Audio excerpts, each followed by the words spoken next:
Tá tão... A gente tem passado aqui momentos bem difíceis, até porque, diferentemente de vocês aí, de outras cidades, aqui a gente tem 3 comandos, né? A gente é governado pelo governo do Estado, pelas milícias e pelo tráfico.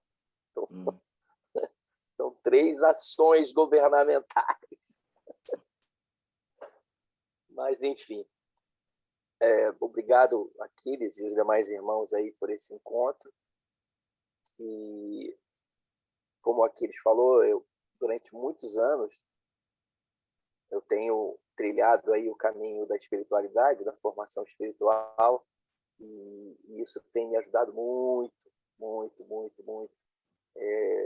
Na minha vida ministerial, no trabalho que eu desenvolvo, e ouvindo o José Nascimento falando de devocional, né? Para mim, a devocionalidade ela tem uma importância na vida nossa, né? na nossa espiritualidade. Eu acho que é muito importante momentos devocionais. E lógico que a gente sempre encontra aquele que mais nos agrada. E eu achei isso preciosíssimo. E o Aquiles, falando do grupo, citou algo que é o que eu quero compartilhar com vocês nessa manhã.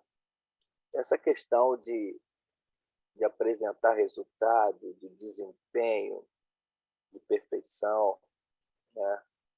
Hoje a gente vive numa sociedade onde existe uma nova... Sempre tem os seus modismos, né? E tem uma nova moda aí, que é o rejuvenescimento facial ou então a harmonização facial, né? Então, as celebridades estão aí mudando o seu rosto, né? Harmonizando facialmente. Então, eu poderia citar Gretchen, o pai do Neymar, a Joelma do Calypso, tantos e tantos outros aí que têm feito esse rejuvenescimento facial, ou o nome que se dá também é harmonização facial, né? Então, a gente vive numa cultura que há muita pressão para que a gente apresente as nossas vidas como vidas perfeitas.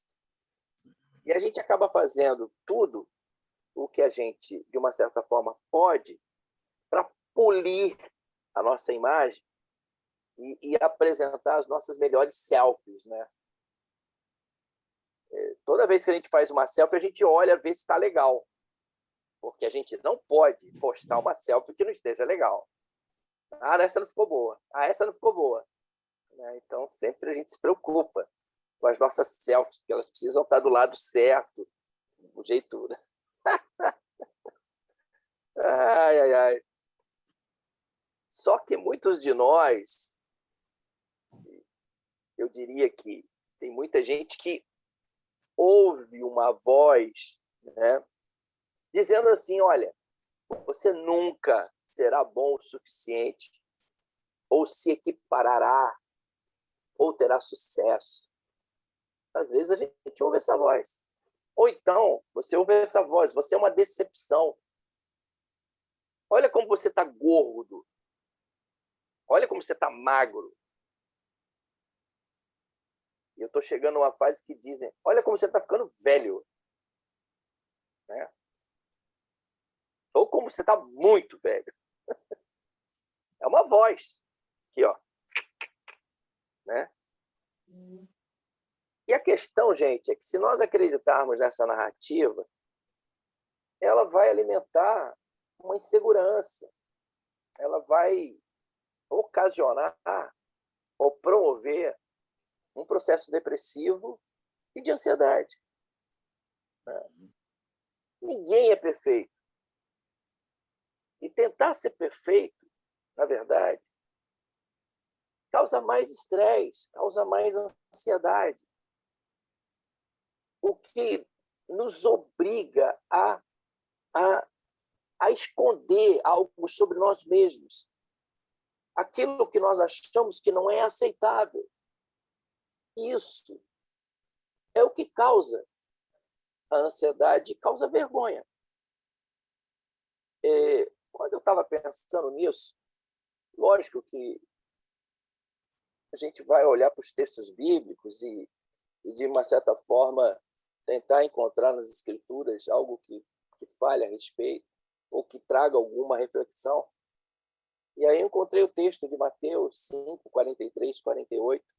Eu vou ler para vocês, que diz assim: vocês ouviram o que foi dito, ame o seu próximo e odeie o seu inimigo. Eu, porém, lhes digo, amem os seus inimigos e orem por quem os persegue. Desse modo, vocês agirão como verdadeiros filhos de seu Pai, que está no céu. Pois ele dá a luz do sol tanto a maus como a bons, e faz chover tanto sobre justos como injustos. Se amarem apenas aqueles que os amam, que recompensa receberão? Até os cobradores de impostos fazem o mesmo. Se cumprimentarem apenas seus amigos, que estarão fazendo demais? Até os gentios fazem isso. E aí, essa frase é a frase que eu acho espetacular. Portanto, sejam perfeitos, como perfeito é seu Pai celestial. Né? Portanto, versículo 48, portanto, sejam perfeitos, como perfeitos é seu Pai celestial. Sempre que quando eu li as primeiras vezes que eu li esse texto, eu não consegui entender esse negócio. Né? Só que a gente tem que, lógico, sempre você tem que buscar entender o que o texto está querendo dizer, né? o que o original, qual a palavra que está sendo usada, né? Para a gente poder entender melhor. E aqui tem uma palavra que está sendo usada, que é a palavra teleios, que é uma palavra usada para denotar completude ou uma plena maturidade. Então, é algo que tem a ver com ética. Né? Então, o teleios vem de telos, que é uma meta objetiva para nós para nos padronizarmos, né? Eu diria após uma conclusão final. Nesse caso, o texto está dizendo que seria Deus.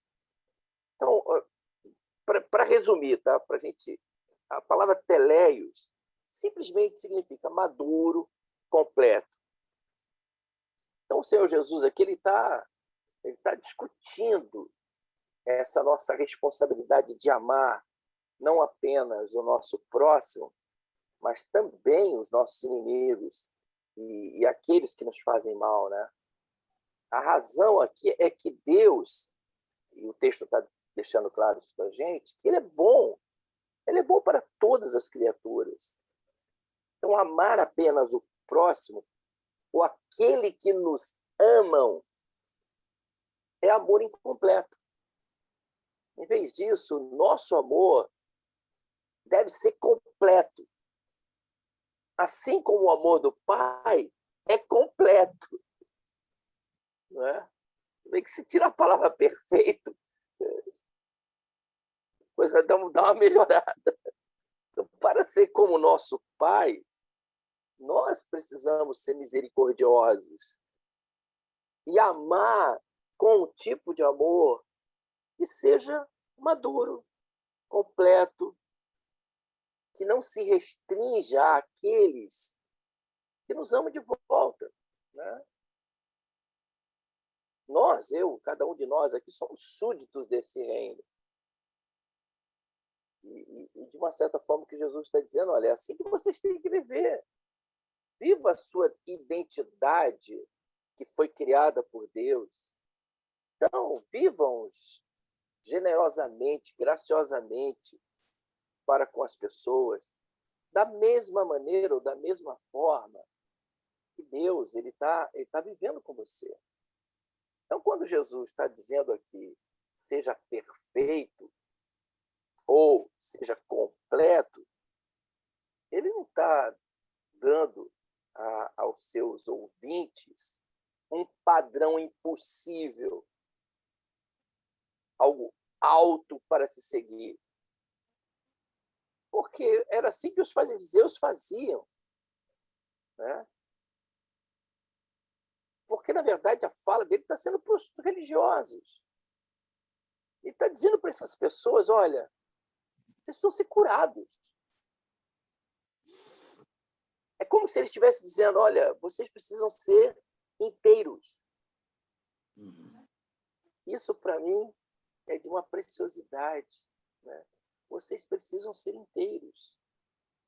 Eu acredito que Jesus esteja dizendo que nós temos que trabalhar no sentido de sermos pessoas completas, né?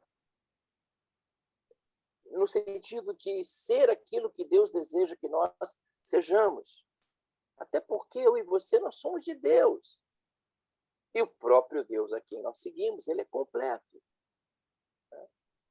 Então, cada um de nós, eu diria, nós estamos nesse processo.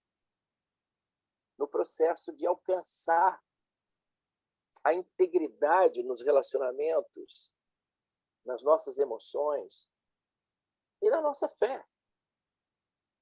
Então, em Cristo, o texto, as Escrituras diz que em Cristo todas as coisas elas são feitas novas.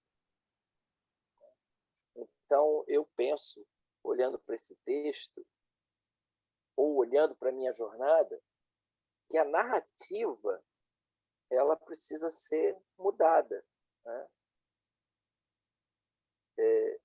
Ao invés de eu tenho que ser perfeito, eu mudaria, eu estou em processo. Eu estou em processo. Tá? Eu estou em processo. Todos os dias eu olho para mim e eu digo, eu estou em processo de transformações, de mudanças, né, de avaliações. Então, quanto mais nós ficarmos tentando ou nos concentrarmos em tentarmos essa questão de sermos perfeitos, a gente acaba acreditando numa mentira, que nós seremos aceitos por Deus, ou que nós seremos aceitos pelos outros, dentro do que o Aquiles falou, baseado no nosso desempenho. Então, achamos que nós somos aceitos por Deus e pelas pessoas simplesmente pela nossa performance, pelo nosso desempenho, achando que isso vai nos fazer perfeitos. Nós não vamos, nós não podemos. Essa é a grande verdade. Tá? Eu vejo alguns grupos evangélicos assim que estão na narrativa errada e ficam buscando meios para serem algo que aí vira uma religiosidade meio patológica. Tá? Eu acho que a única maneira de parecer perfeito para as outras pessoas é simples. É simples, tá? É não deixar que elas te conheçam bem.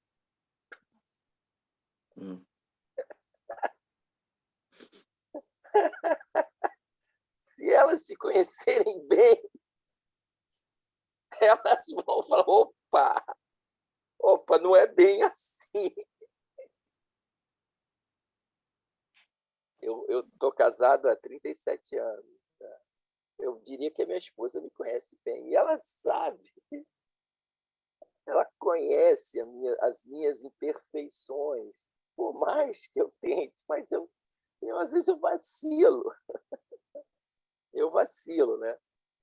Até porque o relacionamento tem feito com que eu seja o que eu sou. Né? Então, essa questão de perfeição no aspecto relacional, elas vão ver, elas vão perceber, né? Que tem coisas que somos vulneráveis, temos dificuldade. Né? que Jesus está pedindo, gente, é para que nós sejamos teleios, né? Isso é, inteiros, completos. Eu acho que no nosso dia a dia, nos nossos relacionamentos, na convivência das nossas comunidades, nós temos que ser homens que sejam inteiros, completos, né? E fazer com que isso seja uma realidade, né? Eu vejo aqui Jesus pedindo para que a gente cresça e a gente aprenda. E aprender é até o fim das nossas vidas nessa terra. A gente aprende o tempo todo, a gente está num aprendizado o tempo todo. Então, eu diria para vocês aqui que aquilo que, de uma certa forma, eu percebo nessa narrativa, nessa conversa, nessa fala de Jesus, é a ideia sobre totalidade, integridade e não perfeição.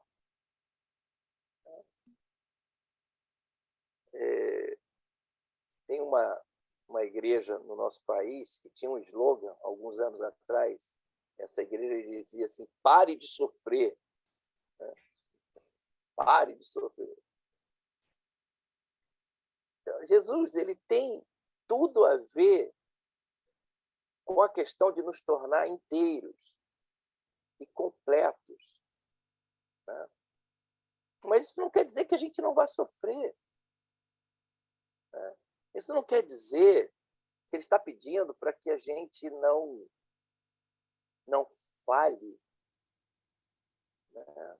As falhas, elas vão acontecer. Até porque ele sabe. Tem coisas que a gente não consegue fazer. Ele morreu por nós porque nós não podemos fazer muita coisa.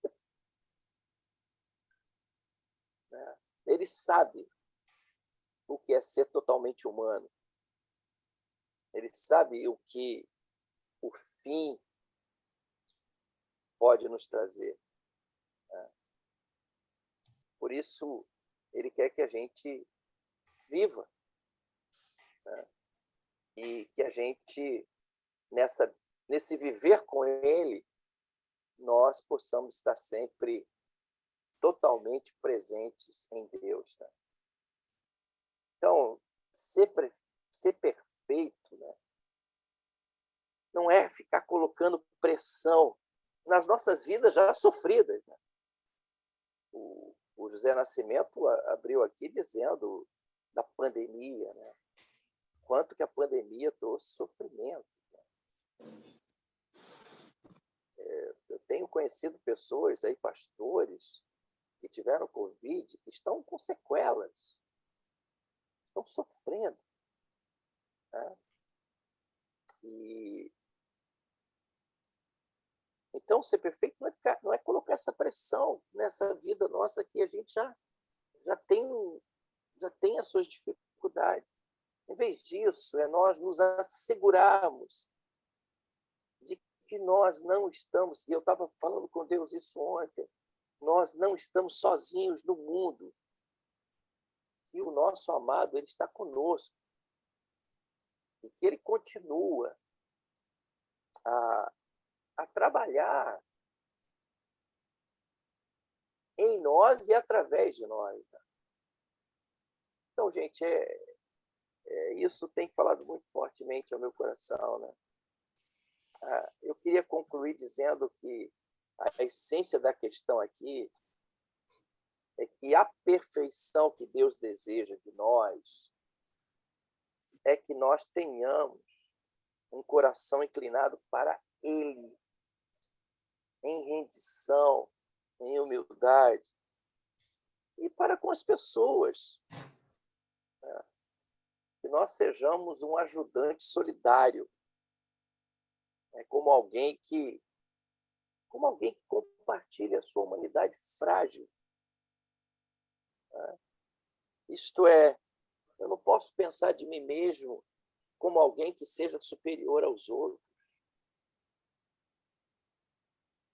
Em vez disso, né, eu diria que é a perfeição de um coração, né, que acaba encontrando a realização e a satisfação no Deus, que é um Deus cheio de graça e sempre capaz de estender a graça para aqueles que não a merecem. Por isso, eu acho que nós temos que nos tornarmos em pessoas inclusivas, assim como o Pai que está no céu é inclusivo. Então, essa questão aí de ser perfeito, a gente tem que ser completo, a gente tem que ser inteiro. E estamos em processo. Eu olho para a minha jornada desde que ela foi iniciada e eu vou vendo processos, mudanças, às vezes tendo que dar passos para trás, às vezes tendo que dar um passo a mais, às vezes tenho que ter momentos de pausa, tenho que parar. É assim é a caminhada e a jornada com o Senhor. Eu queria dividir isso com vocês e, como aqueles falou, eu tenho pensado muito sobre espiritualidade, né? E nos últimos anos é o tema que mais visita o meu coração, né? São temas assim que... E lógico que aí tem as disciplinas espirituais, aí tem várias práticas que a gente vai aí colocando na jornada, na caminhada, né? Que são importantes, como o próprio Aquiles falou, oração centrante, a meditação, a lectio divina. Então, são práticas assim que são muito importantes, né? Nesse processo de nos ajudar a desacelerarmos, né? A encontrar abrigo no coração do nosso amado Pai, né? Aí tem um podcast que eu até estou meio parado, preciso retornar, que é o Pano para Manga. Pano para Manga é um podcast onde os temas, na sua até o Wesley já participou, onde eu tento falar um pouco sobre espiritualidade, né, sobre adoração, enfim. É isso, gente. Obrigado. Obrigado por esse tempo precioso com vocês.